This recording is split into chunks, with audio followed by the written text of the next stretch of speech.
Сенатор от Коми Ольга Епифанова работает в эти дни в Ухте. Здесь она уже встретилась с беженцами, а еще навестила волонтеров общественной организации «Золотые руки ангела». Они, не жалея ни сил, ни времени, делают инвентарь, что спасает жизни нашим бойцам в зоне специальной военной операции. Подробности у Романа Кирпа. Детский дом номер 2. В бывших школьных классах развернулись мастерские общественной организации «Золотые руки ангела».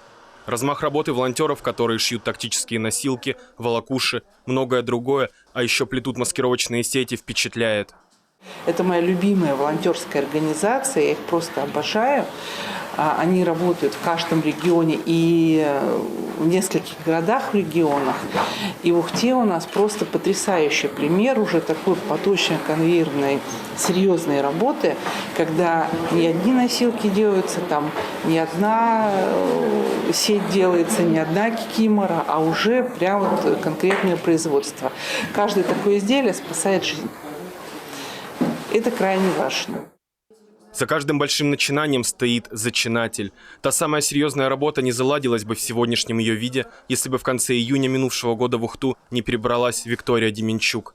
До переезда она наблюдала, как через город в Ростовской области проходили военные машины, автобусы с бойцами, как переправляют военную технику. Уже будучи в Ухте, Виктория стала искать способ помочь нашим ребятам. И в телеграм-канале ей встретилась информация об организации «Золотые руки ангела», волонтеры которой шьют тактические носилки. Я задалась целью, вышла на руководителей данной группы, хотела помочь, чем могу, потому что первое образование у меня швея, закройщица. Меня спросили, в каком городе вы находитесь, чтобы мы могли сориентироваться поблизости, где у нас уже координаторы есть. Ну, я говорю, я в Ухте, в Республике Коми нахожусь. На что мне в ответ последовал следующее, что самые близкие города, которые занимаются пошивом тактических носилок, это Киров и Пермь. Вам где удобно помогать? Я говорю, мне вообще неудобно помогать. Но мне сказали, если хотите, можете искать людей, если у вас получится найти волонтеров, добровольцев, сделаем вас координатором данного движения непосредственно в Ухте.